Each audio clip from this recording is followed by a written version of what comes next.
श्री देवी शारदा, प्रभु श्री रामचंद्र, भगवान श्री गोपाल कृष्ण, श्री महारुद्र हनुमान, महर्षि श्री वेदव्यास, श्रीमद आद्य शंकराचार्य, समर्थ श्री रामदास स्वामी, सद्गुरु श्री ब्रह्म चैतन्य महाराज या सर्वांच्या प्रेरणेनं आणि तुम्हा सर्व मंडळींच्या आशीर्वादानं काल आपण रामरक्षेचं चिंतन सुरू केलं. सुरुवातीला काय स्वरूप आहे? अस्य श्री रामरक्षा स्तोत्र मंत्रस्य. ऋषी कोण? बुध कौशिक ऋषी. देवता कोण? सीता रामचंद्र देवता. छंद कुठला? अनुष्टुप छंद. शक्ती कुठली? सीता शक्ती. कीलक काय? हनुमत कीलकम. का वाचायचं? श्री रामचंद्र प्रीत्यर्थे जपे विनियोगा. सीताराम यांच्याबद्दल प्रीती भक्ती निर्माण व्हावी म्हणून आपण ते वाचायचं किंवा म्हणायचं. आपण अभ्यासही त्याचसाठी करतो. प्रपंच सुधारण्यासाठी स्तोत्राचा प्रयोग अनेक जण करतात, त्यात वाईट काही नाहीये, पण त्यामुळे प्रपंच सुधारतोच असं नाही. कारण प्रपंचाला निरनिराळ्या आकारातली माणसं, निरनिराळ्या आकारातली घरं, निरनिराळ्या आकारातलं फर्निचर, निरनिराळ्या आकारातली गॅजेट्स, निरनिराळी साधनं, अरे अगदी देवाच्या मूर्ती सुद्धा ज्यांना आकार आहे त्यांना प्रारब्ध आहे. शॉर्ट सर्किटने आग लागली आणि प्रत्येकाच्या दुकानात छोटासा देव्हार असतो, तो सुद्धा जळून जातो. की देवाची मूर्ती जळली म्हणजे देव जळला असं होत नाही, आणि देव जळला असं जरी म्हणलं तरी देवत्व जळलं असं म्हणत नाही. कारण आपण मनाच्या श्लोकाच्या वेळेला बघितलं होतं की प्रलय काळी सर्वाला जाळतो, सर्व सृष्टीला जाळून टाकतो आपला तिसरा डोळा उघडून. त्या शंकराला कोण जाळतं? तो थोरला देव तो चोरला असे. तो परमदेव आहे, तो परमेश्वर परब्रह्म आहे. आणि गुरु साक्षात परब्रह्म. परब्रह्म दिसत नाही, पण ते तुम्हाला दिसावं, परब्रह्माची सेवा करता यावी, परब्रह्माची पाद्यपूजा करता यावी, परब्रह्माच्या सहवासात राहता यावं, आपल्या शंकांचं परब्रह्माकडून निरसन करून घ्यावं, जीवनातल्या सुद्धा अडीअडचणीत मार्गदर्शन घ्यावं त्यांचं.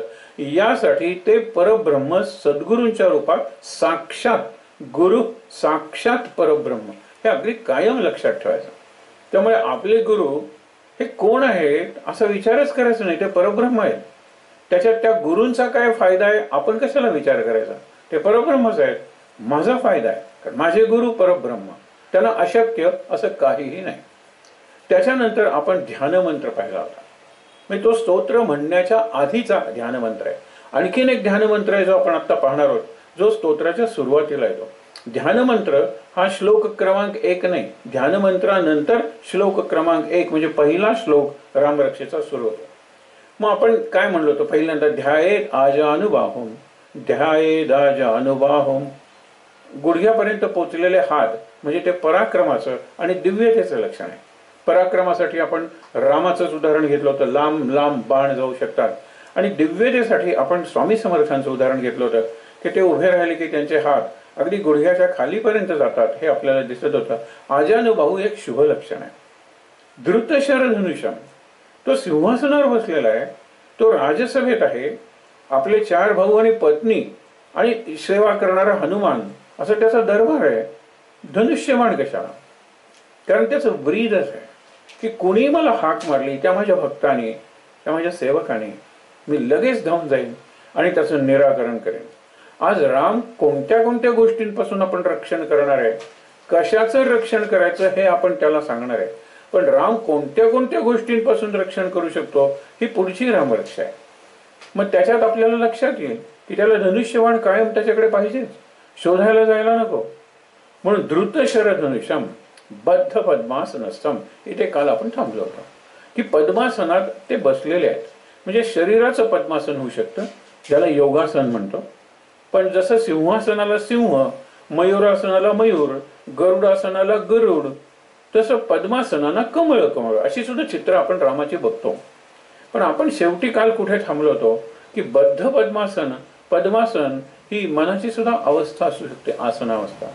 आणि म्हणून आपण काय पाहिलं होतं की चालता बोलता न मोडे आसन न भंगे ते मौन कदा काळी. मग आम्ही चाललो तरी आमचं आसन मोडत नाही. देहाचं आसन मोडणारच आहे की. आणि आम्ही बोललो तरी आमचं मौन भंग पावत नाही. तसं तोंडाने न बोलण्याचं मौन भंग पावतच की. परंतु तुमच्या व्याख्या काय? मौन म्हणजे न बोलणं आणि आसन म्हणजे त्या विशिष्ट अवस्थेत राहणं नाही आहे. महाराज म्हणतात तुर्यातीत म्हणजे पाचवी, लोकांना समजण्यासाठी अखंड पाचवी अवस्था म्हणतात. आणि त्या अवस्थेत आम्ही असतो आणि त्यामुळे आम्ही समाधी अवस्थेतच असतो. फक्त समाधी अवस्थेत काही लोक स्थिर असतात, अचल असतात, आम्ही चर असतो, आम्ही फिरत असतो. पण आमची समाधी कशी आहे? आमची सहज समाधी. आमची साधना कशी आहे? सहज साधना. आमचं साधन नाम कसं आहे? श्वासासारखं सहज आहे. आणि म्हणून आम्हाला जो आनंद मिळतो तो सहज आनंद. आणि सहज म्हणजे आपल्या बरोबर जन्मलेलं सहज. आणि सहज म्हणजे अगदी इझिली, अगदी सोपं, नैसर्गिकपणे. जशी श्वास घेतो कळत नाही ती कृती, क्रिया आहे ती आपल्याला कळतही नाही, तसं नाम हे झालं पाहिजे असं महाराज सांगतात. आणि म्हणून आपण बद्ध पद्मासन असतं. पद्म म्हणजे हे काय आहे? आता पुढे अनेकदा पद्म येणारच आहे. म्हणून काल आपण तिथे थांबलो होतो. पद्म हे आपलं राष्ट्रीय फूल आहे. एवढंच नाही तर आपली राष्ट्रीय पातळीवरची जी पारितोषिक आहे त्याला सुद्धा आपण पद्मश्री, पद्मभूषण, पद्मविभूषण असं म्हणतो. आणि त्याच्यासाठी कोणत्या व्यक्तींची निवड करतो? की त्यांनी खूप सेवा केलेली आहे पण निरपेक्षपणे केलेली. ते कुठल्याही फळाच्या अपेक्षेनं किंवा त्या फळाची आस लावून, आशा अपेक्षा करून कोणतंही कार्य त्यांनी केलेलं नाही. मी कार्य करतोय, त्याचं फळ परमेश्वराच्या हातात, माझं प्रारब्ध आहे, मी फळाची अपेक्षा करून करत नाहीये. अशी जी मंडळी आहेत ना ती बद्ध पद्मासन असतं. पद्म, कमळ आपण बघितलं तीन गोष्टी. एक आहे पाणी, वरती मॉस म्हणजे शेवाळ असतं ते, आणि खाली चिखल. हा परिसर आहे कशाचा? कमळाचा. पण त्या परिसरातून ते वर येतं, चिखलातून वर येतं, शेवाळातून वर येतं. कमळाची पानं पाण्यात असतात तरी सुद्धा वरती काढल्यानंतर अगदी काही चिकटत नाही त्याला. म्हणजे पाण्याला काही चिकटत नाही, चिखलातून वरती येतात, शेवाळातून वरती येतात. म्हणजे आपल्या बुद्धीचं असलेलं प्रदूषण म्हणजे आपण म्हणूया शेवाळ, आपल्या बाजूला असलेला सगळी आजूबाजूचा भ्रष्टाचार म्हणजे चिखल म्हणूया. पण याच्यात सुद्धा आपल्याला आपल्या जीवनाचं कमळ उगवता येईल. आणि असं कमळ ज्यांनी उगवलेलं आहे म्हणजे चिखलाचा गंध नाही, शेवाळ्याचा स्पर्श नाही, पाणीच नाही स्पर्श, असं ते कमळाचं फूल. त्याचं विशेष काय? कशालाही चिकटून राहत नाही. आणि म्हणून नेत्र कमल म्हणजे असे नेत्र आहेत की जे एखाद्या वस्तूला बघितलं, सुंदर आहे वस्तू, ठीक आहे, पण ते आनंदाने पुढे जातात, चिकटून बसत नाहीत, पुन्हा पुन्हा त्या वस्तूकडे बघत नाहीत. आणि वस्तूकडे बघितलं तर ती एखाद्या संतांचे पाय असतात, मग तिथे टक लावून बघते. माझ्या विठोबाचे मुख तुम्ही पाहत बसा ना. किंवा पायी टकचे ठेले म्हणजे काय? ज्ञानदेवांच्या पायाची माझी दृष्टी स्थिर झालेली आहे, हे ठीक आहे ना. पण एरवी चिकटत नाही. आपण बघणार आहोत कौशल्य दृश्य पाहतो त्यावेळेला.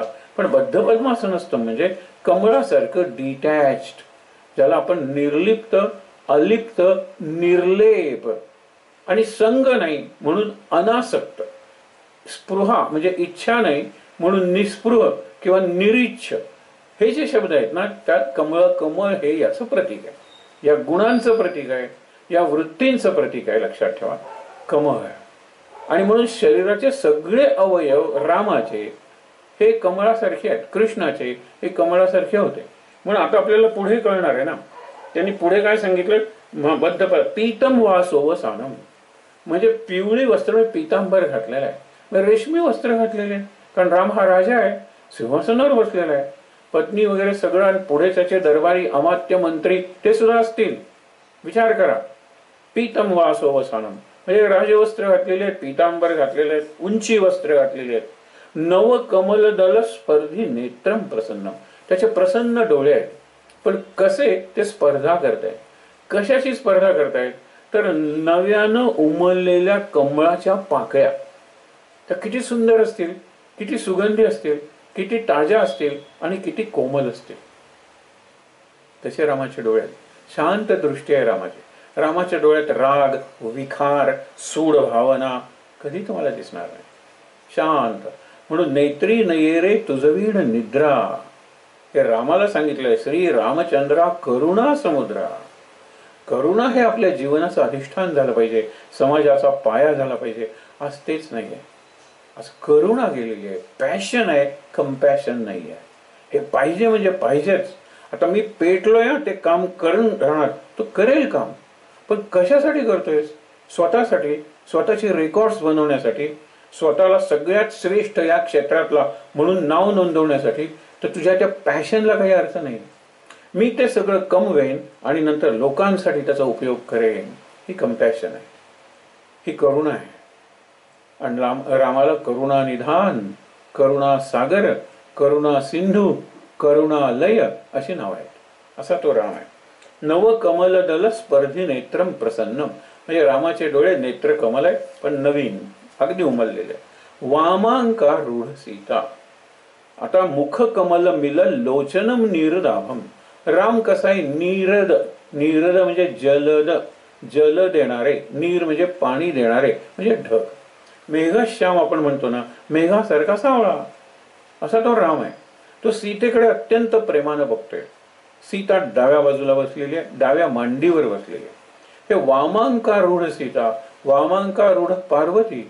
आणि तिलाच तो चित्र हसला तो विद्याधर, आणि मग त्याला शाप दिला की तो वृत्रासुर होशील, म्हणजे असुर बनशील. हे सगळं निराळ आहे. वामांका, डाव्या बाजूला स्त्री का नेहमी. एक 2 मिनिट बघायला हरकत नाही. इथे डावा उजवा हा प्रकार नाही. उजवा म्हणजे श्रेष्ठ आणि डावा म्हणजे कनिष्ठ, असं ज्यावेळेला व्हायला लागलं त्यावेळेला राजकीय चर्चेसाठी त्यांनी राऊंड टेबल म्हणजे गोलमेज परिषद सुरू केली. ज्यावेळेला राऊंड असतो त्यावेळेला उजव्या डाव्या हाताला नका, माझ्या डाव्याच्या ठिकाणी तो, त्याच्या उजव्याच्या ठिकाणी मी, हे असंच असतं. गोल असताना पहिला कोण हे ठरवता येत नाही. आणि त्यामुळे काय, राऊंड झालं सगळं. उजवा डावा हा प्रकार नाहीये. पण तरी आपण जर बघितलं तर आपलं जे हृदय आहे ना, ते थोडंसं डाव्या बाजूला झुकलेलं आहे. आणि हृदय जर भावनांचं प्रतीक असेल तर भावनांची अत्यंत मूर्ती म्हणून स्त्री, माता, भगिनी असं आपल्याला चित्र अजूनही आपल्याला अनुभव येतो. चित्र कशाला, ते त्यांचं चारित्र्य आहे स्त्रियांचं, ती शक्ती आहे त्यांची. आणि म्हणून ज्या वेळेला डाव्या बाजूला बसवायचंय त्याची 2 आणखीन कारणं सांगतो. एक कारण आहे ते आत्ता तुम्हाला सांगितलं की एक फिजिओलॉजिस्ट म्हणजे शरीरशास्त्राचा अभ्यासक तो संशोधन करत होता आणि कदाचित आपलं संशोधन नोबेल प्राइज साठी नॉमिनेट म्हणजे नाव दिलं जाईल. आणि पण अशा एका ठिकाणी तो आला आणि त्याला पुढे मिळेना, म्हणजे ब्रेक थ्रू मिळेना, त्याला पुढे मार्ग सुचेना. शेवटी जरा चेंज व्हावा म्हणून तो निघाला जग बघायला, भारतात आला. दक्षिण भारतात गेल्यानंतर त्याला अर्धनारी नटेश्वराची मूर्ती मंदिर दिसली. अर्धनारी नटेश्वर आपण बघितले की अर्धनारी आहे ती मोहिनी म्हणजे विष्णू आहे किंवा शक्ती आहे, आणि नटेश्वर हा म्हणजे शंकर आहे, शिव आणि शक्ती किंवा शिव आणि विष्णू मोहिनी, अशी सुद्धा अर्धनारी ईश्वर किंवा अर्धनारी नटेश्वर. त्याने प्रत्येक वेळेला बघितलं की डाव्या बाजूला स्त्री आहे, डाव्या बाजूला स्त्री आहे. त्याने एका पुजाऱ्याला विचारलं, तो म्हणतो की नाही, ती डाव्याच बाजूला असते, तिने डाव्याच बाजूला असलं पाहिजे. आपण आरती पांडुरंगाची म्हणताना वामांगी रखुमाई दिसे दिव्य शोभा वाम अंगी, पण तो म्हणाला मला उत्तर पाहिजे. मग नाही, मूर्ती ज्यांनी काय ऐकली त्या मूर्ती करायला जाऊन विचार, त्यांच्याकडे ग्रंथ असतात आणि ग्रंथांचा त्यांचा अभ्यास असतो, हरकत नाही, ह्या मूर्तिकाराकडे घ्या. त्यांनी मूर्तीचे रेफरन्सेस वगैरे सांगितले, पण म्हणाला मला नक्की डाव्या बाजूला स्त्री का हे मला माहित नाही, त्यासाठी तुला गेलं पाहिजे भारतात. तिथे काशीला संस्कृतचे विद्वान पंडित वगैरे आहेत.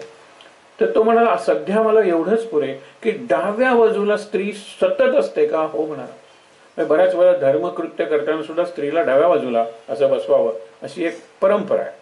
तर विचार करा, हा आला परत आणि त्याला एकदम फ्लॅश म्हणतात ना तसं एकदम स्फुरण झालं की अरे मला इथेच मी अडलेलो होतो की मेंदूचे 2 गोलार्ध आहेत, ज्याला हेमिस्फिअर्स म्हणतात, 2 भाग आहेत, एक उजवीकडचा मेंदू आणि एक डावीकडचा मेंदू. आणि कल्पना करा की उजव्या बाजूला मला मेंदूला जर मार लागला ऍक्सिडेंट मध्ये तर माझी डावी साईड पॅरालाइज होते, डाव्या बाजूला मी जर पडलो तर उजवी साईडला मला पॅरालिसिस होतो. हे काय, याचं उत्तर लोकांना मिळालं होतं. कारण मेंदूकडून वगैरे ज्या नर्व्स येतात म्हणजे मज्जातंतू येतात ते आपल्या मणक्यातून, पहिला जो मणका आहे ज्याला ॲटलस म्हणतात, मोठा मणका असतो, उजवीकडचे डाव्या बाजूला जातात शरीराच्या आणि डावीकडचे उजव्या बाजूला येतात. हे जुनं ज्ञान होतं. त्यामुळे इकडे झालं तर, पण नंतर त्याच्या लक्षात आलं की मी जो डावी बाजूचं उजवीकडे उजव्या बाजूचं डावीकडे म्हणतो, मेंदूच्या सगळ्या भागात केंद्र आहेत निरनिराळी. म्हणजे आपण म्हणतो की डोळे, नाक, कान, जीभ, त्वचा यांची कार्य करण्याची केंद्र मेंदूत आहे. आता मेंदूत एवढी केंद्र शोधून काढलेली आहेत तरी सुद्धा अजून खूप शोधायचं राहिलेलं आहे, असा मेंदूच्या बाबतीत अनुभव आहे. तर त्याच्यात समजा पेशन्स म्हणजे सहनशीलता, एकच काम त्याच पद्धतीने अनेक वेळा करण्यासाठी जो परसिव्हरन्स, चिकाटी लागते, ती चिकाटी, सहनशीलता, चिकाटी आणि एक उत्स्फूर्त उचंबळून येणारं मुलांबद्दलचं प्रेम, हे ह्याची जी एक केंद्र आहेत ना काही, ती उजव्या बाजूला आहेत. म्हणजे उजव्या बाजूच्या केंद्राचा परिणाम डाव्या बाजूला दिसतो. आणि डाव्या बाजूला जी केंद्र आहेत त्याच्यात मेकॅनिकल ॲबिलिटी म्हणजे यांत्रिक दृष्ट्या तो चांगला असतो. म्हणजे पुरुष, अजूनही लक्षात ठेवा, यांत्रिक जर काम करायचं असेल तर पुरुष चांगले असतात. परंतु ज्याला आपण म्हणतो की कलाकुसर आहे, कुठेतरी असं हळुवारपणे एखादं काम करायचं आहे. आता पूर्वी, आता रोबो वगैरे ते काम करतात, पण पूर्वी काय असायचं की मायक्रोपास, घड्याळ वगैरे उदाहरण, त्या घड्याळाच्या एका डिव्हिजनमध्ये 500 जर माणसं असतील तर त्यातल्या 499 स्त्री असायच्या आणि त्यांच्यावर लक्ष ठेवणारा सुपरवायझर फक्त दादला असायचा. कारण काम काय करायचं, बारीक घ्यायचं, ते करायचं, पुढे जायचं, बारीक घ्यायचं, ते पुढे जायचं. माझ्याकडे एक स्क्रू दिलेला आहे आणि तो मी तिथे हे करणारे पुढे पाठवणारे बेल्ट भरून ती घड्याळ पुढे फिरतायत. गंमत बघा. तेच काम वर्षानुवर्ष, तासनतास स्त्रिया करते. स्त्रियांचं हे जे स्वयंभू किंवा उत्स्फूर्त प्रेम आहे ना, त्यामुळे ज्याला आपण प्री प्रायमरी म्हणतो, म्हणजे पूर्व प्राथमिक वर्ग आहे की ज्याच्यात नर्सरी येते, बालवर्ग येतो, म्हणजे शिशु येतो, शिशुवर्ग 1, शिशुवर्ग 2, KG1, KG2, या सेक्शनला म्हणजे या विभागात सगळे, एकही पुरुष नसतो, सगळ्या स्त्रिया शिक्षिका असतात. कारण का की अवघड होते मुलांना, एका मुलाला गप्प करावं तर दुसरा मुलगा रडायला लागतो. पु ल विनोदाने म्हणले होते की मला याला शिशुविहार का म्हणतात कळलं का, एक बाई ते करतो, बाई शिशुविहार आरामात असतं सगळं. तिथे खरा कस लागतो शिक्षिकेचा आणि तिथे पुरुष टिकूच शकणार नाहीये. तुमचा देश कुठलाही, कम्युनिस्ट असू दे, सोशलिस्ट असू दे, डेमोक्रेटिक असू दे, कुठलाही लोकशाही देश असू दे किंवा भांडवलशाही असू दे किंवा साम्यवादी असू दे, या स्तरावर स्त्रियाच, ह्या स्त्रियाचे गुणधर्म आहे. आणि म्हणून त्याला ते उत्तर मिळालं, ब्रेक थ्रू मिळाले आणि त्याला नोबेल प्राइज मिळालं त्या वर्षीचं. आणि त्यावेळेला त्यांनी सहज सांगितलं की हे नोबेल प्राइज त्या दक्षिण भारतातल्या कुठल्या देव, मला नाव मी विसरलो, त्याच्या मूर्ती आहेत ना, त्या मूर्तीला डेडिकेट, हे अर्पण केलं प्राइज. कारण का की त्यांच्यामुळेच मला तो ब्रेक थ्रू मिळाला होता. वामांगी रखुमाई म्हणजे बाय राईट ते बसतात डाव्या बाजूला, कारण उजव्या बाजूला जी केंद्र आहेत त्या केंद्रात स्त्रिया जास्त एम्ब्रॉयडरीचे पॅटर्न करतात ना. आता पुरुषही स्वयंपाक करतात, ज्याला आपण शेफ म्हणतो, त्याच्यात पुरुषच जास्त असतात. स्त्रियांच्या स्वयंपाकात जी नजाकत असते, स्त्रियांच्या जे प्रेम असतो, प्रेमाचा स्पर्श असतो. म्हणजे बऱ्याच वेळेला आपण एखाद्या छोट्याशा गावातल्या खानावळीत जातो, हा आमचा अनुभव आहे, आणि बघितल्यानंतर सहज विचारतो, आज बाई स्वयंपाक करतायत का रे? तो म्हणतो, हो. तुम्ही कसं ओळखलात? ह्याच्याची चवच मला सांगते. मग आज जाऊन आम्ही त्या बाईला नमस्कार करायचो, कारण तू अन्नपूर्णा आहेस, तू अन्नपूर्णा माता आहेस. त्यांना ते विचित्र वाटत असेल, पण आम्हाला ते कळायचं, तो जो अमृताचा स्पर्श आहे ना, म्हणून आम्ही गमतीनं म्हणायचो की प्रत्येकाच्या हातावर रेघा आहेत, पण स्त्री ज्या वेळेला स्वयंपाक करते त्यावेळेला तिच्या हाताच्या रेघातून नद्या आहेत त्या अमृताच्या, अमृत वाहतं ती करते त्या पदार्थात. ही स्त्रीचं वैशिष्ट्य आहे. आणि म्हणून डाव्या बाजूला वामांकारूढ सीता, आणि कौतुकाने तो बघतोय सीतेकडे. वामांकारूढ सीता मुख कमल मिलन लोचनम नीरदावम, तिचं कमळासारखं असं सुंदर असं चेहरा आहे तिचा, त्या चेहऱ्याकडे तो कौतुकाने बघतोय आणि स्वतः तो नीरदाभम म्हणजे मेघश्याम असा आहे. नाना अलंकार दीप्तम, निरनिराळ्या प्रकारचे अलंकार घातलेले आहेत आणि त्या अलंकारामुळे दीप्त म्हणजे दैदिप्यमान, तेजस्वी आहे, तो तेजस्वी दिसतोय, तो राम सुंदर दिसतोय. आता हे सगळं वर्णन एका राजाचं झालं की नाही.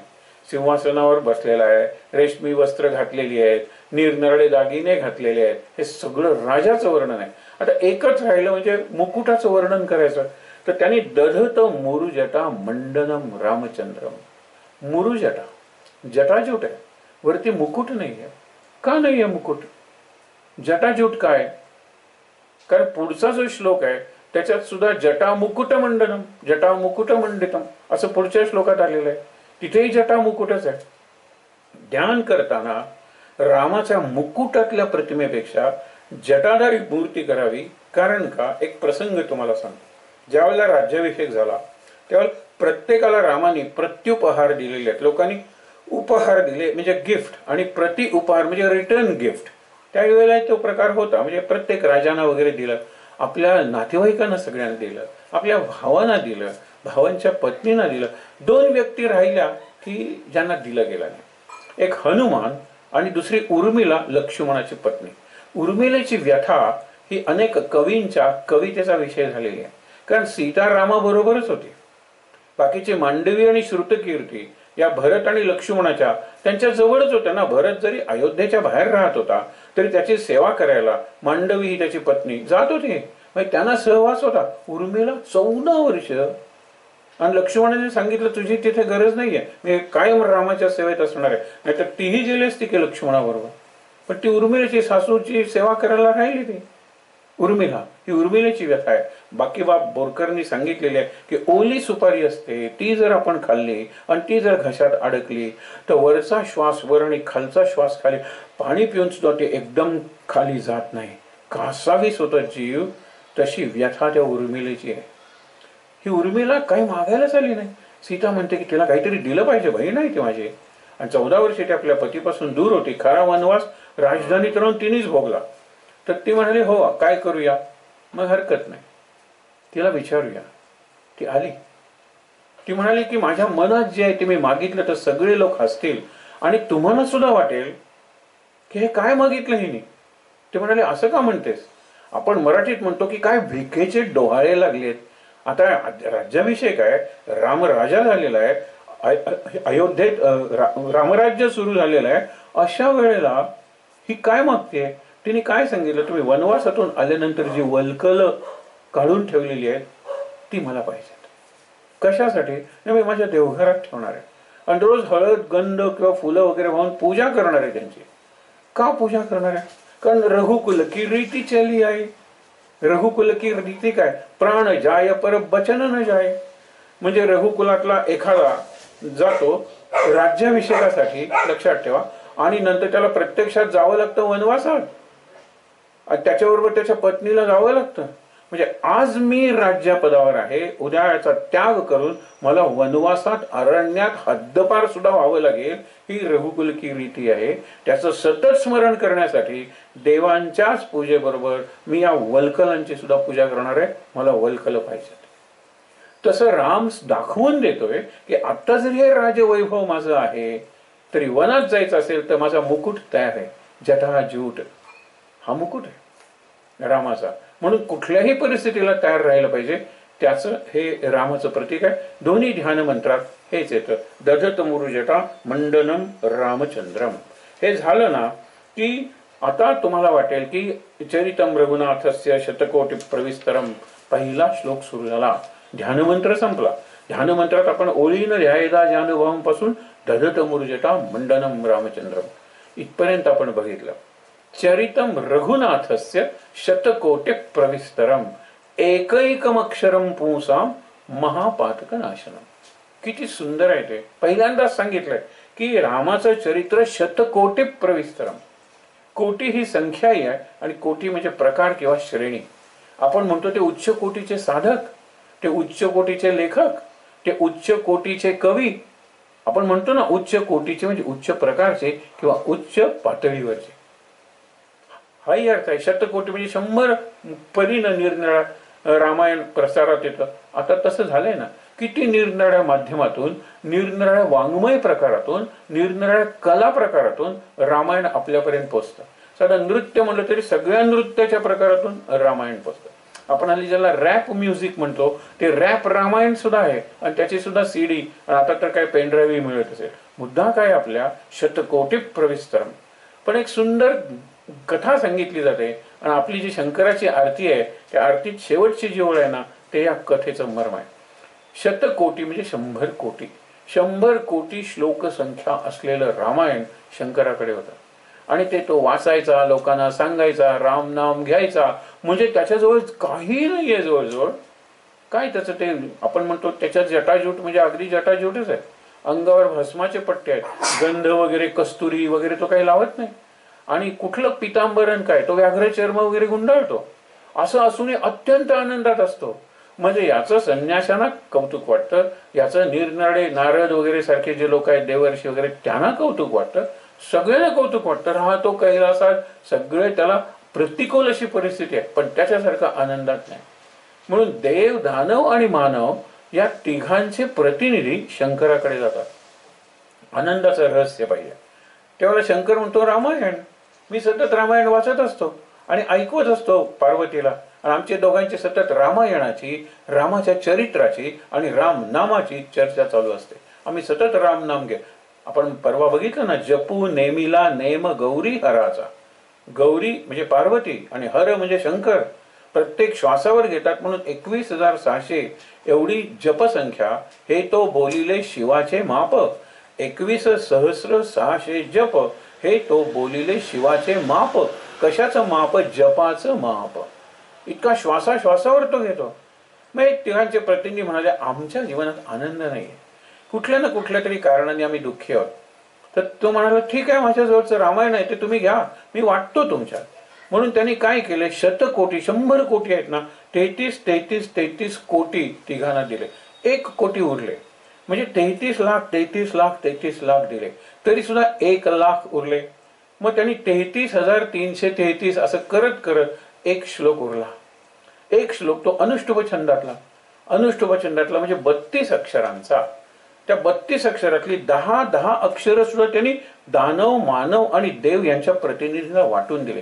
तो म्हणतो 2 अक्षर वाटून देता येणार नाही, मी 2 अक्षर मी माझ्याकडे ठेवतो. हे इतके फुलले होते, ते म्हणाले कोणतीही 2 अक्षर ठेवा. हो म्हणाला, ठीक आहे, राम ही 2 अक्षर मी माझ्याकडे ठेवतो आणि बाकीचं रामायण तुम्हाला देतो. एक लक्षात ठेवा, हल्ली महाभारत वगैरे चालू आहे. नारायणी सेनेतून नारायण काढला तर ई सेना उरते. हल्लीची ई कॉमर्स वगैरे ई सेना म्हणजे पडद्यावरची किंवा कागदावरचं सैन्य ते तसंच. किंवा पूर्वी आपण म्हणायचं ई, अशी ती ई सेना उरते. नारायण गेला तर राम गेला तर रामच नाही ना, कशातही राम नाही. हे जसं आहे ना, तसं लक्षात ठेवूया आपण की ज्या वेळेला चरितम रघुनाथस्य शतकोटी प्रविश्रम रामायणातून राम काढून टाकला तर फक्त अयन उरलं. आणि अयन या शब्दाचे कितीतरी अर्थ आहेत. एक अयन म्हणजे घर, घरातच राहा तुम्ही, बाहेर वगैरे तुम्हाला काही राम संरक्षण वगैरे देणार नाहीये. अयन तुम्ही निवडलेलंच आहे. पण अयन म्हणजे प्रवास, रामाचा प्रवास. अयोध्येपासून लंकेपर्यंतचा जो प्रवास आहे, त्या प्रवासात त्यांनी जो पराक्रम केलेला आहे, जे अवतार कार्य केलेलं आहे, ते खरं रामचरित किंवा रामायण आहे. हे जे रामायण आहे त्याच्यात राम काढून टाकल्यानंतर अयन म्हणजे आपल्याला फक्त वणवण येते, तडफड येते, धडपड येते. आपण म्हणतो ना तळमळ, मळमळ, वळवळ, चळवळ, हे फक्त साधे शब्द आहेत, पण आपल्या नशिबी फक्त ते येतं, राम निघून जातं. शतकोटी याला समर्थ म्हणतात आरतीत, शतकोटीचे बीज वाचे उच्चारी, रघुकुळ टिळक रामदासांतरी. माझ्या अंतरंगात रघुकुळ टिळक आहे, कारण त्या शतकोटीचं बीज जे आहे ते राम हे बीज आहे. बाकीचं सगळं अयन आहे, रामाचा प्रवास आहे, रामाचं जीवन आहे आणि रामाचा पराक्रम आहे. मिशन ऑफ हिज लाईफ म्हणजे त्याचं जीवन कार्य आहे. राम कुठे? आणि म्हणून त्यांनी सांगितलं शतकोटीचे बीज वाचे उच्चारी एकैफ चरितम रघुनाथस्य शतकोटीम प्रविस्तरम एकैकम अक्षरम पुंसा महापातक नाशनम. पुंसा म्हणजे माणसाचं, मानव जातीसाठी सांगितलं एक अक्षर. आणि एक अक्षरी रामाचा मंत्र सांगितला जातो रा, आणि त्याच्यावर चंद्रबिंदी आणि अनुस्वार म्हणजे राम. हा जो मकारात्मक आहे ना, जसा ओम आहे ना, तसा राम एकाक्षरी सुद्धा मंत्र म्हणता येईल. राम म्हणलं की 2 अक्षरांचा मंत्र झाला. हे लक्षात ठेवा, एक अक्षर रामायणातलं, रामचरित्रातलं किंवा राम मंत्रातलं र जरी म्हणलं तरी ते महापातक नाशनम. आता दुसरा श्लोक आहे तो पुन्हा ध्यानमंत्र आहे. हा ध्यानमंत्र कशासाठी आहे? आत्ताचा ध्यानमंत्र, चला रामाचं ध्यान करूया आणि रामरक्षे. आता रामरक्षेचा अभ्यास करायचा आहे. अभ्यास करण्यापूर्वी ध्यान करूया. आता ध्यान काय आहे त्याने सांगितलेलं आहे, ध्यात्वा नीलोत्पल श्यामम. नीलोत्पल, उत्पल म्हणजे कमळ, निळ कमळ. आणि रामाला नील कमल अनेक ठिकाणी म्हणलेलं आहे, कारण रामाचा रंग निळा सावळा असा आहे, त्यामुळे नील कमळ, नीलोत्पल श्यामम. आता रामाचं ध्यान करतोय आपण. हे ध्यान पठेत प्राज्ञा म्हणजे अभ्यास करणारा बुद्धिमान माणूस रामरक्षेचा ज्या वेळेला अभ्यास करतो त्यावेळेला हा आपल्याला विचार करावा लागतो ध्यानाचा. ध्यात्वा नीलोत्पल श्यामम रामम परत राजीव लोचनम. राजीव म्हणजे कमळ, राजीव लोचनम. जानकी लक्ष्मण उपेत म्हणजे बरोबर जानकी आणि लक्ष्मण आहेत. वनवासातलं सुद्धा असू शकतं हे. जानकी लक्ष्मण जटा मुकुट मंडितम, परत जटा मुकुट मंडितम आलंच. सासी तूण धनुर्बाण, हे अजून ध्यान चालू आहे. पहिल्यांदा काय बघितलं, नीलोत्पलम श्याम आहे, राम राजीव लोचनम कमळासारखे नेत्र असलेला राम आहे. जानकी आणि लक्ष्मण, सीता लक्ष्मण बरोबर आहेत. जटा मुकुट मंडितम जटा आहे. आणि सासी तूण धनुर्बाण पाणी नक्तन चरांतकम. असी म्हणजे तलवार, स असी म्हणजे तलवारी सह. तूण म्हणजे तुणीर, बाणांचा भाता. आणि धनुर्बाण हे पाणी, रस्व संस्कृत मधला म्हणजे हातात, हात. त्याच्या हातात एका हातात धनुष्यबाण आहे, एका हातात त्यांनी काय सांगितलेलं आहे तलवार आहे. आणि असं ही तलवार जर वनवासातलं हे दृश्य असेल तर तलवार अगस्तीने दिलेली आहे. अगस्त्यन पण विराट वगैरे हात तोडायला वगैरे उपयोग झालेला आहे त्या तलवारीचा. पण असू दे, जटा मुकुट मंडितम सासी तून धनुर्बाण पाणी नक्तन चरांतकम. नक्त म्हणजे नाईट, आपण ज्याला नॉक्टर्नल ॲनिमल्स म्हणतो ना, निशाचर, तसं नक्तन चरांतकम. नक्तनचर हे रात्रीला जे पक्षी असतात, जे अशुभ आपण म्हणतो त्याला, घुबड काय, वटवाघूळ काय. आता एक आपण कोरोना वगैरे म्हणतो ते वटवाघळातून स्प्रेड झालंय म्हणे. असू दे, काय ते रात्रीच सगळं जीवन आहे. आणि राक्षस, वनचर, नक्तनचर म्हणजे भूत पिशाच प्रेत वगैरे आपण जे सगळं म्हणतो हे रात्री त्यांचा प्रभाव वाढलेला असतो. तर त्यांना अंतक, त्यांना मारणारा नक्तनचर स्वलीलया जगत राहतो. म्हणजे जगाचं तारण करणं, जगाचं रक्षण करणं, भक्तांचं रक्षण करणं ही त्याची लीला आहे. स्वलीलया, सहज जाता जाता करून जातो. काय आविर्भूतम अजम विभूम. अजम, त्याला जन्म घ्यायची गरज नाहीये, पण जाऊ या जगाचं कल्याण करूया, तारण करूया, सज्जनांचं रक्षण करूया, दुर्जनांचं निर्दालन करूया, याच्यासाठी त्यांनी जन्म घेतलेला आहे. एरवी तो अज आहे, विभू म्हणजे सर्वव्यापी आहे, पण आपल्यासाठी मानवी देहातला राम झालेला आहे. रामरक्षान पठेत प्राज्ञा हा चौथा श्लोक आहे. रामरक्षान पठेत प्राज्ञा पापघ्निम सर्व कामदा. आता प्राज्ञ म्हणजे प्रज्ञा असलेला सुज्ञ माणूस, विचारवंत, विवेकी माणूस. आता तो रामरक्षा पाठ करायला सुरुवात करतोय. पाठ करा म्हणजे पठेत, पठण, अभ्यास करायला सुरुवात करतोय. हा ध्यान मंत्र त्याने म्हणायचा. असे पापघ्निम, रामरक्षा आहे कशी, पापघ्निम सर्व कामदाम. लक्षात ठेवा, सर्व कामदाम म्हणजे सगळ्या कामना पुरी करणारी अशी रामरक्षा आहे. असं तुम्हाला सांगितलं ना, शर्करा व गुंठण म्हणतात ना, शुगर कोटेड पिल. हे आतून कडू असते पण बाहेरून साखर लावली असते, मूल सुद्धा घेतं. औषध आहे ते कडू आहे पण बाहेरून त्याला अवगुंठण म्हणजे कोटिंग जे केलेलं आहे ते साखरेच आहे, गोड आहे. तसे हे निरनिराळ्या प्रकारचे असते. आता रामरक्षेचा अभ्यास करायला सुरुवात करताना खरी रामरक्षा आता सुरू होते. खरी रामरक्षा म्हणजे रामा माझ्या शरीराच्या निरनिराळ्या भागांचं रक्षण कर. 21 भाग सांगितलेले आहेत.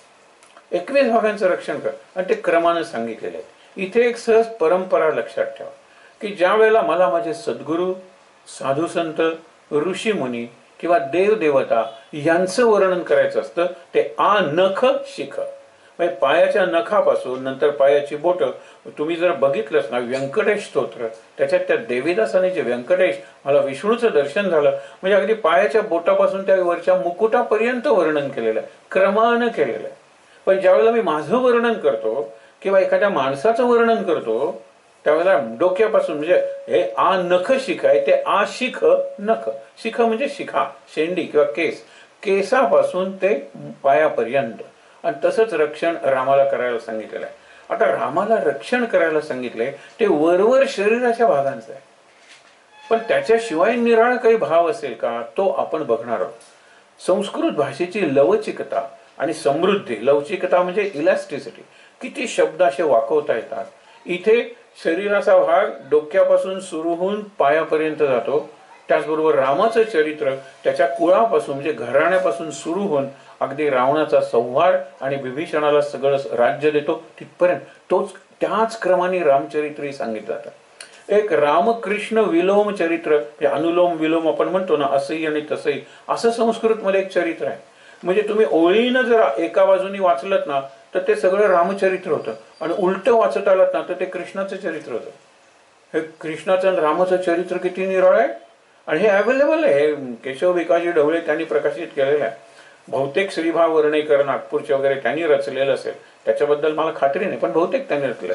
असं चरित्र असं चरित्र. ही कशी भाषा आहे बघावर, ही वाकाल तशी वागते, आणि त्यामुळे निरनिराळे अर्थ आणि बऱ्याच वेळेला अनर्थ करून समाजात दुही माजवली जाते. हे कार्य ब्रिटिशांनी केलं, पण त्यांना जे जमलं नाही ते आता आपले बऱ्याच नेते करताय. म्हणून म्हणतो की आपण शुद्ध रामरक्षा आहे त्याच्यावर आपलं चिंतन करूया, जे चिंतन माझ्या जीवनाचं आणि इतरांचं कल्याण करणारं असेल. आता पहिल्यांदा सुरू करूया.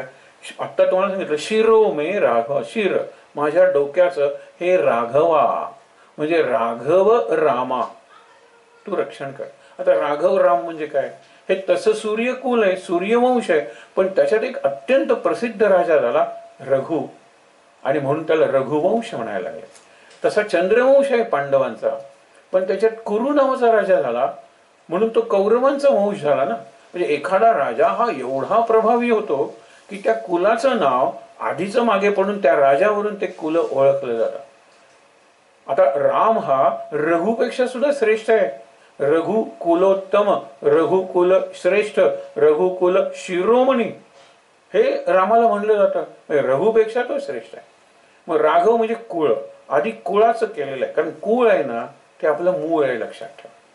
कारण आपल्याला जर वंश ट्री म्हणतात ना, म्हणजे फॅमिली ट्री किंवा वंश वृक्ष काढायला सांगितला तर आपण अगदी पणजोबांपासून सुरुवात केली तर पणजोबा, पणजोबांना 2 मुलं, मग त्यांना आणखीन 2 मुलं, त्यांना आणखीन 1 मुलगा, 2 मुली, असं करत करत करत आपण खाली येतो की नाही. ऊर्ध्वमूलम अधःशाखम हा संसाराचा वृक्ष आहे, आणि संसार असाच पसरतो. म्हणून वरती मूळ आहे. मूळ कुठलं, कुटुंब, घराणं, कुळ, रघुकुल, रघुकुल दीपक, आपण रामालाच म्हणतो कुलदीपक आहे. आणि म्हणून राघवा तू माझ्या मस्तकाचं रक्षण कर. आता रघुकुलाच्या राजांची वैशिष्ट्य आहे, ते चारित्र्यवान आहेत, ते दुसऱ्यासाठी स्वतःचा प्राण देणारे आहेत, अत्यंत ज्ञानी, पराक्रमी आणि चारित्र्यवान आहेत. आणि लक्षात ठेवा, ज्या वेळेला त्यांना कळतं की आता आपली मुलं आणि आपले मंत्री अमात्य ही सगळी व्यवस्था पार पाडायला अगदी तयार आहे, त्यावेळेला ते वानप्रस्थाश्रम स्वीकारतात आणि आपल्या मुलाकडे सगळी सत्ता सोपवतात. सत्ता किंवा सिंहासन याची त्यांना लालूच काय, त्यांना गोडी नसते, त्यांना एक प्रकारचं आकर्षणच नसतं त्याचं. असे हे रघुराजे आहेत. असा हा रघुवंश आहे, त्याच्यातला हा राम आहे, कशाला चिकटून राहिलेला नाहीये. म्हणून विचार करूया. पहिल्यांदा शिरोमेराव भालम दशरथात्मजा, दशरथात्मजा भालम कपाळ. कपाळ आपण कशासाठी वापरतो सर्वसाधारणपणे, कपाळ म्हटल्यानंतर आपल्याला दिसते इथे असेल तर मिळेल ना. कपाळ म्हणजे भाग्य, कपाळ म्हणजे नशीब. आणि ह्या दोघांचं नशीब, रामाचं आणि लक्ष्मणाचं, एकमेकाशी एवढं जोडलेलं आहे जन्माच्या आधीपासून. ते श्रावण बाळाचे आई वडील ते शाप देतात, तुला मुलगा होईल, आमच्यासारखा वियोग होईल, त्याच्या वियोगाने रडत तू मरशील, जसे आम्ही आमच्या मुलाच्या वियोगाने म्हणतो. अगदी छाती बळत आम्ही श्रावणा श्रावणा म्हणून तुझे नाव देशील. आणि हा सुद्धा रामा रामा करतच गेला. आधीपासून संबंध आलेला आहे. आणि नंतर ज्याचं रामाचा वनवास आणि ह्याचा मृत्यू, ह्याचा जन्म, म्हणजे ह्याच्या जीवनात आनंद, सगळ्या राजधानीत आनंद, याच्या मनात आनंद, म्हणजे रामाच्या बरोबर दशरथाची कुंडली म्हणूया, नक्षत्र किंवा आपण म्हणूया हॉरोस्कोप एवढा जुळलेला आहे. आणि म्हणून भाल दशरथ आत्मजा. आणि तसं दशरथ आत्मजा म्हणलेलं आहे. दशरथाचा तो बायोलॉजिकल सन नाही आहे, दशरथाचं रक्त रामातून वाहत नाही. परंतु कौशल्याने वगैरे 9 महिने पोटात बाळगून तो जो पायस होता दान, त्यांनी जन्म दिलेला आहे, म्हणजे ती माता आहे, उघड आहे, त्यांचं बाळणपण झालेलं आहे. दशरथाने काय केलं, तो चरू त्या अग्निपुरुषांनी दिला, यज्ञपुरुषांनी, आणि त्यांनी आपल्या पत्नीला वाटून टाकला, एवढंच काम केलेलं आहे. पण आत्मजा आहे तो. आतमधून जन्मलेला आहे, आत्म्याच्या ठिकाणी आहे. म्हणून राम जातो आणि आता परत येणार नाही म्हणल्यानंतर हा जीव देतो आपला, म्हणजे प्राण त्यागतो. इतका दशरथात्मजा. अशा प्रकारे माझं नशीब आहे ते काही असू दे की त्याचं रक्षण तू कर. मला प्रारब्धाचे भोग भोगायची शक्ती नाही.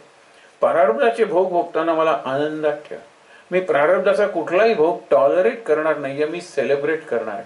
म्हणजे मी रडत मरत कणत कुंठत तो सोसणार नाहीये, आनंदाने सोसणार आहे. दिवाळी करणार आहे माझ्या प्रत्येक यातनाची किंवा प्रत्येक वेदनेची. त्याच्यासाठी रामा तू माझं रक्षण कर. भालाचं रक्षण कर, म्हणजे कपाळाचं, नुसतं कपाळाचं रक्षण कर. हे पुढे शेवटी आपण बघणार आहोत. इन कन्क्लुजन म्हणतात ना शेवटी, कौसल्य यो दृश्यव पाहतो. दृश्य म्हणजे डोळे. कौसल्यला राम कायम आपल्या डोळ्यासमोर होता. राम जरा डोळ्या पुढून गेला ना की कौसल्या कासावीस व्हायची. कौसल्येय म्हणलंय, जसा कौंतेय राधेय तसा कौसल्येय असा हा राम आहे. तो माझ्या डोळ्यांचं रक्षण करू दे. आणि कौशल्याचा अर्थ आहे कुशल मंगल. आणि कुशल म्हणजे एका बाजूनी स्किल आणि दुसऱ्या बाजूनी कल्याण, वेलफेअर. कुशल मंगल आहे ना, ते कुशल मंगल ती कौशल्य आहे. कौशल्य म्हणजे सगळ्यांचं हित पाहणारी, सगळ्यांचं कल्याण करणारी अशी ती शक्ती आहे कौशल्या नावाची. ही जी कौशल्य आहे ती दृष्टीसमोर तिला सतत राम पाहिजे, तसा मला माझ्या दृष्टीसमोर राम पाहिजे. अशा पद्धतीने कौशल्याला कायम दृष्टीसमोर असलेल्या रामा माझ्या डोळ्यांचं रक्षण कर. आता डोळ्यांचं रक्षण म्हणजे आईज का तर नाही, साईट का, शॉर्ट साईट लॉंग साईट नाही. त्याचं रक्षण करायला मला टेक्नॉलॉजी किंवा मेडिकल सायन्स पुरेसं आहे. डोळ्यांत जरा दोष आला, चला रक्षण करूया, म्हणजे कॉन्टॅक्ट लेन्सेस घालूया किंवा चष्मा घालूया किंवा नेत्रांजन घालूया, ड्रॉप्स घालूया, आता तर लेझर वगैरे आपण सर्जरी करूया. हे रक्षण करायला आहे की राम कशाला पाहिजे? राम डोळ्यांचं रक्षण करणार, राम दृष्टीचं रक्षण करणार आहे. डोळे प्रेताला आहेत, डोळे गाढ झोपलेल्या माणसाला आहेत, डोळे अगदी विचारात गडलेल्या माणसाला आहेत, पण तो समोरून जाणाऱ्या व्यक्तीला पाहत नाही. रात्री डोळे असून त्याला काही दिसत नाही. आणि प्रेत तर काय, म्हणून म्हणतो ना की डोळ्याचा डोळा, कानाचा कान, नाकाचं नाक, जिभेची जीभ, त्वचेची त्वचा आणि मनाचं मन, याला आत्मा म्हणतात. तो तुझ्या आत आहे, सगळे अनुभव घेतोय, तो तुझ्यातून प्रकाशतोय. आणि तो जर गेला निघून तर हे कलेवरच आहे, प्रेतच आहे, जाऊ दे पुढे, विचार करा. आणि म्हणून आपण देहाच्या भागाचं करायचं ते इन्शुरन्स पुरे घेऊ. हे शेवटचा मुद्दा मी जरा आत्ता सांगतोय. देहाचं, बॉडीचा आपण म्हणूया ही प्रॉपर्टी आहे ना, गाडीचा वगैरे आपण त्याला ॲश्युरन्स म्हणतो, या लाईफचा इन्शुरन्स म्हणतो. हे सगळं करता येईल की हॉलिवूडच्या नट्या वगैरे आपल्या नखांचा सुद्धा इन्शुरन्स करतात, नाकाच्या टोकाचा किंवा केसांचा इन्शुरन्स करतात. हे सगळं हे करायचंय काय रामानी? रामानी माझ्या डोक्याचं रक्षण करायचं म्हणजे माझ्या कवटीचं का केसांचं रक्षण करायचं. केसांचं रक्षण करायला शॅम्पू आहे, साबण आहेत, सगळ्या गोष्टी आहेत, निरनिराळ्या प्रकारची तेल आहेत. कवटीचं रक्षण करायला हेल्मेट आहे. आज जो मेंदू आहे त्याचं रक्षण करायला डॉक्टर्स आहेत, ऑपरेशन्स आहेत, सर्जरी सगळं आहे, औषधं आहेत. मग रामाने डोक्याचं रक्षण करायचं म्हणजे काय? गमतीनं म्हणलं तर तुला डोकं आहे ना रे, मग हेल्मेट घाल. गमतीनं डोकं आहे ना तर हेल्मेट घाल ना. आता डोकं आहे म्हणजे बुद्धी आहे ना, कळतं ना तुला. ही जी बुद्धी आहे ना आणि बुद्धीच्या निरनिराळ्या शक्ती, त्याचं रक्षण रामा कर. शिरोमे राघवाई, डोक्याचं रक्षण काय? हेल्मेट वगैरे झालं की मी रामाने काय हेल्मेटची एजन्सी काढायची, तर तुला कन्सेशन देतो, असा बाहेरचा विचारच नाही आहे. डोकं म्हणजे बुद्धी, हे म्हणजे नशिबात प्रारब्ध काही असू दे, ही म्हणजे दृष्टी आहे. जीवनाकडे पाहण्याचे विजनच माझे बदलून दे, माझी दृष्टी बदलून दे रामा. आणि ती दृष्टी भद्र ठेव, ती दृष्टी कल्याणकारी ठेव, लोकांचं हित साधणारी ठेव. हे महत्वाचं आहे, हे मागायचं आहे रामाकडे. कौसल्यो दृश्यो पाहतो, विश्वामित्र प्रिय श्रोते. विश्वामित्राला प्रिय. विश्वामित्र हे कठोर ऋषी आहेत, खूप तप त्यांनी केलेले आहेत, शस्त्र अस्त्र वगैरेंचे ते आपण म्हणतो ना प्रभू आहेत. त्यांनी शिकवलंय रामाला सगळं ते ज्ञान. पण ज्यावेळेला ते रामाला हाक मारायचे, ती इतकी मधुर हाक मारायचे. उत्तिष्ठ नर शार्दूल श्लोक आहे. ज्यावेळेला पहिल्या रात्री ते निघाले, झोपले आणि अजून त्यांच्या आश्रमात पोचायचं होतं, त्यावेळेला किंवा आश्रमात पोचले असताना उत्तिष्ठ नर शार्दूल, हे नरसिंहा रामा उठ. आणि हा इतका गोड श्लोक आहे की तिरुपतीचा बालाजी आहे त्याला उठवण्यासाठी हा श्लोक वापरला जातो. आणि आपण सुब्बलक्ष्मी वगैरे याच्यात ते ऐकलेच ते श्लोक वगैरे किती छान वाटतात. आपण हिंदीत जागी रघुनाथ कुवर पंची वन बोले हे म्हणतो ना आपण, अरे पक्षी किलबिलायला लागलेच ना, आता उठ रे रघुनाथ कुवर. हे किती गोड बोलायचे ते. विश्वामित्र प्रिय, श्रुती विश्वामित्रांना प्रिय असलेला किंवा विश्वामित्रांना इतका प्रिय होता की ते बोलताना सगळं माधुर्य सगळं प्रेम रामाशी बोलताना रामाला हाक मारताना आणायचे. तसे माझं तू हे कर, काय कर, श्रुती कानात माझ्या. म्हणून आपण मागे बघितलं होतं ना की मिष्टी कथा बोलो मधुर कथा सुनो, म्हणजे तोंडातून बोलताना गोड, ऐकताना सुद्धा मधुर, म्हणजे मध, म्हणजे कानातून जाणारा प्रत्येक शब्द मधासारखा मधुर असला पाहिजे आणि तुझ्या तोंडातून बाहेर पडणारा प्रत्येक शब्द साखरेसारखा गोड असला पाहिजे. पण कशाला, दुसऱ्यांना शांतवणारा असला पाहिजे, दुसऱ्यांना आनंद देणारा असला पाहिजे, स्वतःचा स्वार्थ किंवा फायदा साधणारा नको. घ्राणम पाहतो मखत राहता. आता हे सुरू झालं. पहिल्यांदा त्याचं कुळ सांगितलं, नंतर वडील सांगितले, नंतर आई सांगितली, नंतर पहिले त्यांचे, आता तसे वसिष्ठ गुरु आहेत, परंतु महत्वाचे गुरु अवतार कार्यासाठी कोण आहेत तर ते विश्वामित्र आहेत. वसिष्ठांचा उल्लेख आहे का पुढे? आहे ना. इथे विश्वामित्र तसा नाहीये, पण जिव्हा निधीत पाहतो, विद्यान जिव्हा, ही विद्या त्यांना दिल्या कोणी? शस्त्रास्त्र विद्या विश्वामित्रांनी दिल्या, पण ज्ञान दिलं ते पुढे येणार आहे वसिष्ठांनी दिलेलं आहे. पण हे लक्षात घ्या, घ्राणम पाहतो मखत राहता फार महत्वाचं आहे. घ्राण म्हणजे नाक, माझ्या नाकाचं रक्षण कर. म्हणजे काय करायचं? हल्ली निरनिराळे नटी किंवा नट सजवून नाकाची सर्जरी करून देतात, प्लास्टिक सर्जरी, आणि अगदी सुंदर नाक वगैरे असं दिसतं. एक जगातला प्रसिद्ध नृत्य करणारा माहित असेल तुम्हाला, त्याचं कृत्रिम नाक होतं, मायकेल जॅक्सन. असं म्हणलं जातं की तो मेला अचानक, आणि त्याला काढताना त्याचं नाक तो जे काढून ठेवायचा रात्री, जशी कवळी काढून ठेवतो, ते सापडलं नाही बराच वेळ. मला वाटतं सापडलं नसेलच. कसं भयंकर दिसत असेल ते. असं निग्रो सारखं नाक होतं, त्याच्यावर चाफेकळीसारखं नाक. तो काळा होता, त्याने गोरं केलं. त्यांनी कुरळे केस वगैरे असे 2-3 त्याचे लोंबायचे, आणि तो हॅट वगैरे घालायचा. हे सगळं बाहेरचं आहे हो. याचं रक्षण रामानी करायचंय का? नाही करायचं. मग ह्यानी काय, ते कुणी करेल. पुढे घ्राणम पाहतो, श्वसन नावाचा यज्ञ चालू आहे नाकातून. रामा माझ्या नाकाचं रक्षण कर, म्हणजे माझ्या श्वासाचं रक्षण कर, श्वसनाचं रक्षण कर. श्वसनाचा यज्ञ आहे आणि त्याच्यात प्रत्येक श्वास ही आहुती आहे. आपल्या सगळ्या शरीराच्या क्रिया, अगदी बौद्धिक क्रिया सुद्धा आपल्या श्वसनाच्या पॅटर्नवर अवलंबून आहे. त्याला जर रिदम असेल, म्हणजे त्याला ताल असेल, लय असेल, तोल असेल, प्रमाण असेल, हे जे आपण शब्द वापरतो ते श्वसनाशी निगडीत आहेत, तर माझं आरोग्य चांगलं राहतं. आणि आरोग्याचं जर बिघडलं तर पहिल्यांदा श्वसनापासून सुरुवात कर. म्हणून हल्ली हे प्राणायाम, अनुलोम विलोम हे फार महत्वाचं आहे. आणि हे शाळेत शिक्षकांनी, आणि ह्याला काही लागत नाही हो, वर्गात जरा पुस्तकं वगैरे बाजूला ठेवा, बस हे आहे ना माझ्याकडे.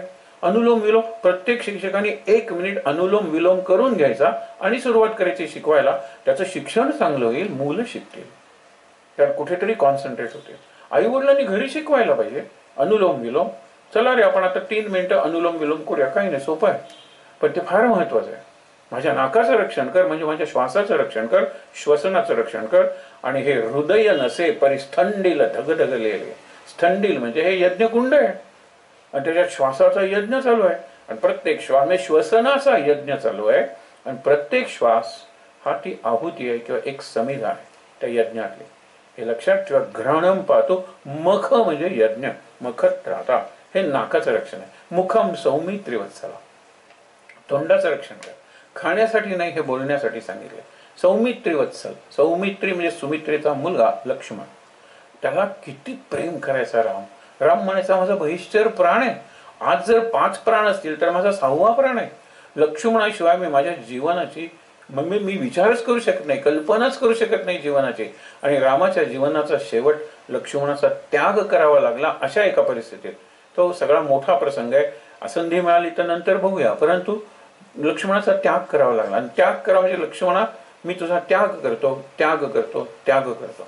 आणि मग त्या व्यक्तीने नमस्कार करून निघून जायचं, आयुष्यात परत कधी तोंड दाखवायचं नाही. हे लक्ष्मणाचं करावं लागलं. आणि ज्या वेळेला लक्ष्मण गेला निघून नमस्कार करून, त्यावेळेला राम म्हणतो की आता मला जगायला काही प्रयोजनच उरलं नाही, काही कारणच उरलं नाही. मग राम सगळे आवरावर करतो. प्रत्येक त्याच्या भावाला वगैरे 2-2 मुलं आहेत, याला सुद्धा कुशलव आहे, त्यांच्याकडे सगळं राज्य त्यांचं होतं ते सोपवतो आणि मग निघतात. राम, भरत, शत्रुघ्न, त्यांच्या पत्नी, माता आहेत तोपर्यंत, लक्षात ठेवा. हे सगळं रामायण संपतं तिथे. म्हणून सौमित्र्य वत्सला, म्हणजे त्याचं जे वात्सल्य प्रेम आहे लक्ष्मणावर, ते सगळं प्रेम तो ज्यावेळेला लक्ष्मणाशी बोलत असेल, मुखम सौमित्र्य वत्सला, ते सगळं दिसत असेल. लक्ष्मण दिसला की त्याच्या चेहरा फुलून जात असेल. तसं माझं गेलं पाहिजे. मला सगळीकडे जर राम दिसत असेल तर माझ्या तोंडावर कायम हास्य असेल. त्याच्यानंतर जिव्हान विद्यानिधी पाठवू, आपण म्हणतो जिव्हेवर सरस्वती, हे विद्येचा निधी.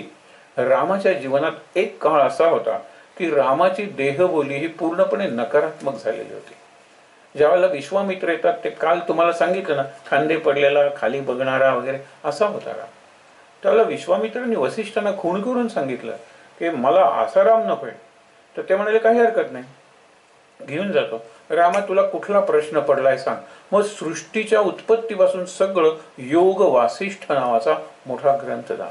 आणि ते जिव्हा विद्यानिधी, माझ्या जिभेवर विद्यानिधी राम तू राहा आणि माझ्या जिभेचं रक्षण कर. जिभेचं रक्षण कर म्हणजे खाण्यापासून बरोबर, बोलण्यापासून बरोबर. राम जसा संयत, युक्त, अल्प, स्वल्प आणि मित खात होता आणि बोलत होता. इतका संयत, एवढा संयम होता. इतका यत म्हणजे त्याचा इतका नियमित होतं सगळं. मित होतं, कमी होतं. अल्प म्हणजे तो प्रत्येक गोष्टीत कमी प्रमाण. त्यामुळे ते तेज होतं. कृष्ण खायचा ते दही दोन्ही, आपण तो दुधाचे फार पक्वान्न वगैरे खात असेल, पण तो काय फार खवय्या असेल असं नाही. हे खाऊया, ते खाऊया, ते खाऊया नाही आहे. त्यांच्या जीवनात हे शिकून घ्यायचं. म्हणून जिव्हा विद्यानिधी पाठवू, विद्येचा निधी आहे, जिभेवर आहे आणि तसाच त्याचं खाण्यावरही नियंत्रण. कंठम भरत वंदिता, भरताने वंदन केलेलं आहे ज्याला, तो 2दा आलिंगन दिलेलं आहे भरताला रामाने. पहिल्यांदा चित्रकूट पर्वतावर म्हणजे वनवासाच्या आरंभी. तो म्हणतो की मला काही देऊ नका, निदान पादुका तरी द्या. त्यावेळेला रामाने त्याला आलिंगन दिलेलं आहे. त्याच्यानंतर वनवासातून आल्यानंतर, वनवासाच्या आधीचं आलिंगन जसं भरताला, तसं आल्यानंतर पहिलं आलिंगन भरताला नंदीग्रामात. भरत आल्यानंतर 2. ही जी कंठम भरत वंदिता, ज्याला आपण गळा भेट म्हणतो ना, ती गळा भेट आहे.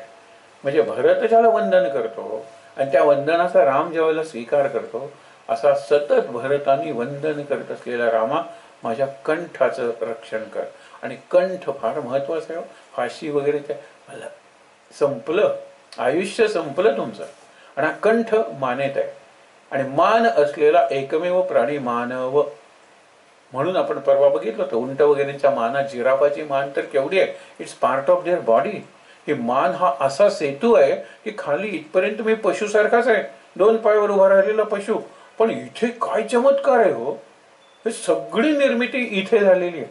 2 कानांच्या मध्ये एक छोटेसा असा ग्रे मॅटर जे आहे ना, ज्याला मेंदू म्हणतात, त्यांनी हे सगळे चमत्कार घडवलेले आहेत. पण त्याच्याबद्दल माणसाला कमीत कमी ज्ञान आहे, कमीत कमी ज्ञान आहे. आणि म्हणून विचार करूया आपण की स्कंधो दिव्य आयुध पाहतो, माझ्या खांद्यांचं रक्षण कर.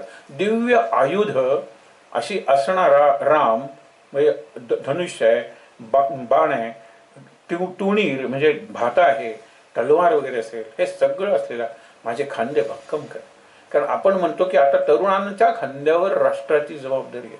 हे खांदे हे जबाबदारीचं प्रतीक आहे, वजन सहन करायचं प्रतीक आहे. म्हणून माझ्या खांद्यांचं रक्षण दिव्य आयुध धारण करणाऱ्या रामा तू कर. मला तसं पाहिजे. आणि तरुण तो की आता रामाला लक्ष्मणाला खांद्यावरून घेऊन गेले होते, तर तो पोहताना पाठीवर गेले, पण तरी सुद्धा खांदाच असतो. तो खांद्यावर जबाबदारी घ्यायची असते. म्हणून खांदे माझे भक्कम करतो, स्ट्रॉंग म्हणतात. त्याच्यानंतर स्कंद भुजव भग्नेश कार्मुका, हे भुजा, या पुढचा जो भाग आहे त्याला भुजा म्हणतात. भग्नेश कार्मुका, हे शिवधनुष्य उचललं. आणि हे करताना नाथाने एक कल्पना केलेली आहे की ज्यावेळेला शिवधनुष्य राम उचलायचा प्रसंग आला, त्या शिवधनुष्यात शिवच होता की हो, आणि म्हणून लोकांना ते उचलत नव्हतं. 10-10, 20-20 लोकांना ते आणावं लागायचं त्या पेटीतून. तर तो म्हणाला की राम नामाने मला जर शांत केलेलं आहे तर चांगली संधी मिळाली रामाची सेवा करायची. आणि शिव रामाची सेवा करायची संधीच बघत असतो आणि राम शिवाची पूजा करायची संधीच बघत असतो. एक सुंदर गोष्ट आहे, एका आपल्या तिथीची आहे, ते नंतर बघूया.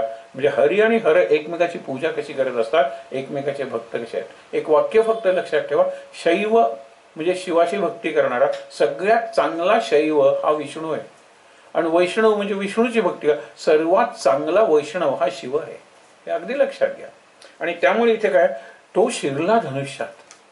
ज्यावेळेला राम उचलायला लागला आणि ते धनुष्य फुलासारखं हलकं करून टाकलं, फुलासारखं कोमल करून टाकलं, कारण त्याचंच धनुष्य होतं आणि त्यामुळे ते मोडलं ना. आणि त्याला बरं वाटलं की रामाचं आणि सीतेचं मिलन म्हणजे आपण म्हणतो ना की प्रकृती आणि पुरुष किंवा ब्रह्म आणि माया यांचं मिलन आहे. आकाशाशी जडले नाते हे सुंदर कवीचं वर्णन आहे. पण लक्षात घ्या, इथे त्यांनी केलेलं भुजव भग्नेशकात करव सीता पती पाहतो. आता इथपर्यंत हात त्याला भुजा, हा हात पाणी ग्रहण केलेलं आहे सीतेचं आणि सीतेचं रक्षण. तुम्ही म्हणाल की सीता पळवून नेलं, त्यावेळेला रामाने रक्षण कुठे केलं? ते सगळं घडणार होतं. मग परवा तुम्हाला सांगितलं ना, त्रिभुवन सुंदरी आणि तीही नारदांना मोह होतो की हिच्याशी लग्न झालं तर, आणि हरी तुझा चेहरा मला दे, तो माकडाचा चेहरा देतो. त्यावेळेला ते वैकुंठात जाऊन त्याला शाप देतात की मला मिळत असलेली पत्नी हिरावली गेली, तुला मिळालेली पत्नी पळवली जाईल आणि त्या पत्नीला परत आणण्यासाठी तुला माकडांची मदत घ्यावी लागेल. आता रामाला हा शाप भोगावा लागला, म्हणजे तसं घडणारच होतं. पण नंतर वानरांच्या मदतीने रामाने केलेला पराक्रम हा मानवांच्या मदतीने केलेल्या पराक्रमापेक्षा मोठा आहे. विचार करा, ही वानरं असतील तरी काय माकडच आहेत शेवटी ती. त्यांच्या मदतीनं मग ते लाकडं टाकतायत, झाडं टाकतायत, हे बांधतायत, दगड टाकतायत, हे सगळं करून घेतलं. तो प्रभाव कोणाचा होता? रामाचा प्रभाव होता. पुण्याई कोणाची होती? रामाची होती. ती शक्ती रामाची होती. आणि म्हणून करव सीता पती पाहतो, त्यांनी सीतेचा हात घेतला आणि सीता सुरक्षित झाली. सीतेला धन्य धन्य झाल्यासारखं वाटतं. माझ्या हातांचं रक्षण कर. हातांचं रक्षण कर म्हणजे हाताचं भूषण काय हो? ब्रेसलेट का गोठ पाटल्या? हातांचं रक्षण कर म्हणजे कशाचं रक्षण कर? हाताला जे सगळ्यात महत्वाचं असेल काम करावं लागतं. तया सर्वात्मका ईश्वरा स्वकर्म कुसुमांची वीरा पूजा केली होय अपारा तोषा लागे. हा सर्वात्मक ईश्वर आहे ना, आपल्या याच्यात सेवा केली ना हाताने, तीच पूजा आहे. सेवा हीच साधना आहे. त्याच्यासाठी मंदिरात वगैरे जायची वगैरे आवश्यकता नाहीये. मी जे काही काम करेन ते मी पूजा करते. मी आंघोळ घालते माझ्या मुलाला, चला तो अभिषेक आहे, चला मी भरवते, चला हा नैवेद्य आहे, चला मी त्याला झोपवते, ही शेजारती आहे, चला मी मुलाला उठवतोय, ती भूपाळी आहे. का नको? हेच महत्वाचं आहे ना. म्हणून माझ्या हाताकडून जे कर्म केलं जाईल ती पूजा असू दे.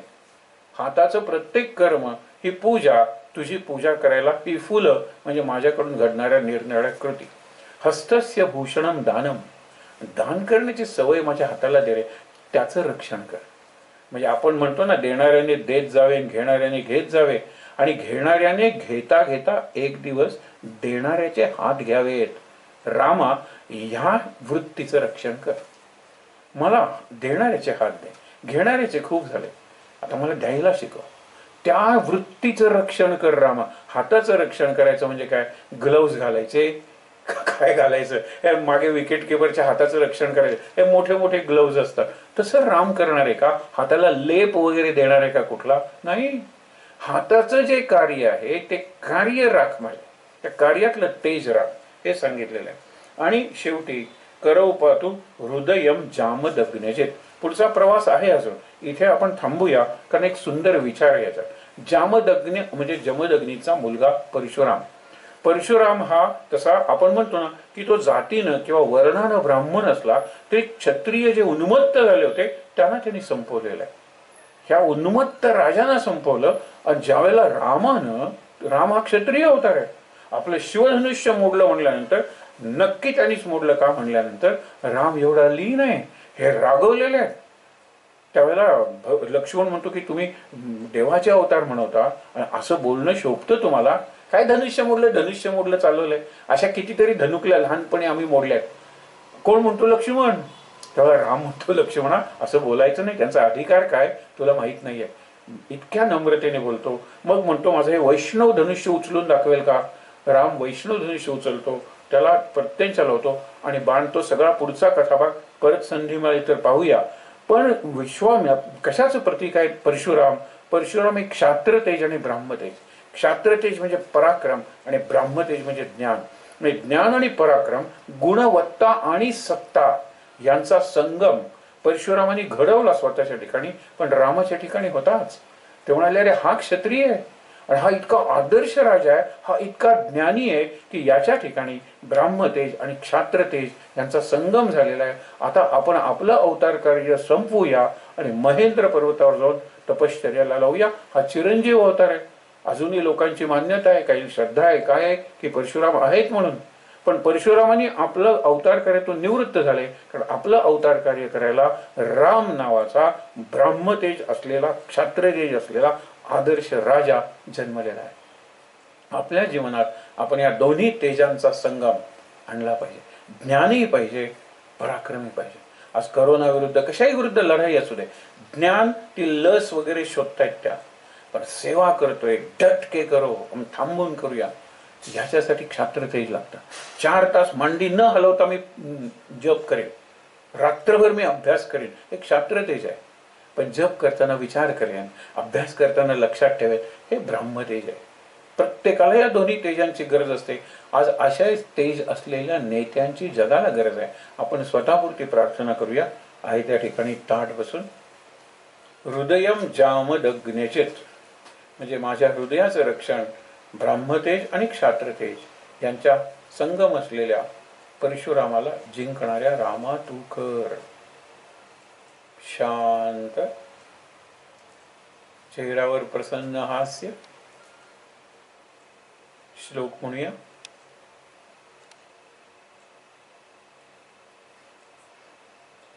छान श्लोक महाराजांच्या समाधीचा म्हणणार आहोत.